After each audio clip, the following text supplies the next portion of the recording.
नमस्ते मित्रों, आज ईश्वर की ओर चैनल में हम दिव्य जानकारी जानेंगे कि आगे क्या होने वाला है।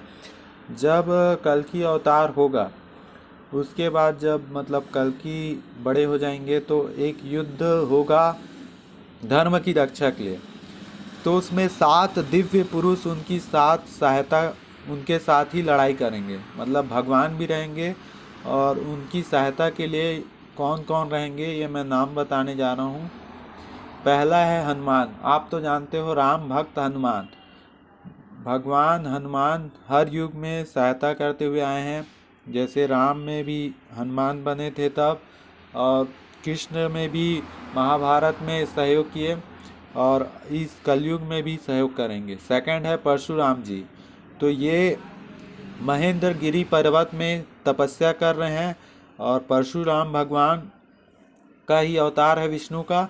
तो ये भी अजर अमर हैं, तो ये भी युद्ध के लिए आएंगे। तीसरा है अश्वत्थामा। ये शिव मंदिर मध्य प्रदेश में है, वहाँ पूजा करते हैं। बहुत ही प्रातः काल वो आते हैं और पूजा करके चले जाते हैं। तो ये भी जीवित हैं क्योंकि भगवान कृष्ण का श्राप के कारण ये भी जीवित हैं।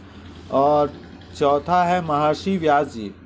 तो महर्षि व्यास जी भी जीवित हैं, वो भी कहीं तपस्या में रत हैं, वो समय आने पर आएंगे। पांचवा है विभीषण। विभीषण को भी भगवान श्री राम ने अजर होने का वो दिया था, तो इसलिए वो भी जीवित हैं और वो भी कहीं ना कहीं हैं। और छठवा है राजा बलि। तो आप बलि के बारे में जानते हैं, वो पाताल लोक में हैं, अभी भी हैं, और वो समय आने पर वो भी युद्ध के लिए आएंगे। सातवां है कृपाचार्य। तो आपको याद होगा महाभारत में कृपाचार्य भी बचे थे और वो भी अजर अमर हैं। तो वो उनकी भी युद्ध के बाद भगवान उनकी सद्गति करेंगे। तो और कृपाचार्य का संस्कृत ग्रंथ में नाम आता है, सप्त ऋषि में उनका नाम आता है।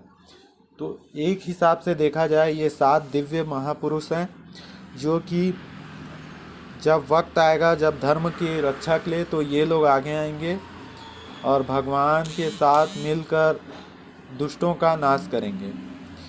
तो कल्कि अवतार आप जान रहे हैं, ये 4,32,000 वर्ष का जो कलयुग है, उसमें जब अंत समय में चौथा चरण में भगवान कल्कि का अवतार होगा। जय श्री राम।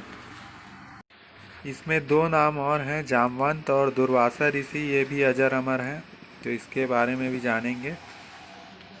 तो आप तो जानते हैं जामवंत कृष्ण युग में भी थे जब द्वापर चल रहा था, और अभी कलयुग में भी।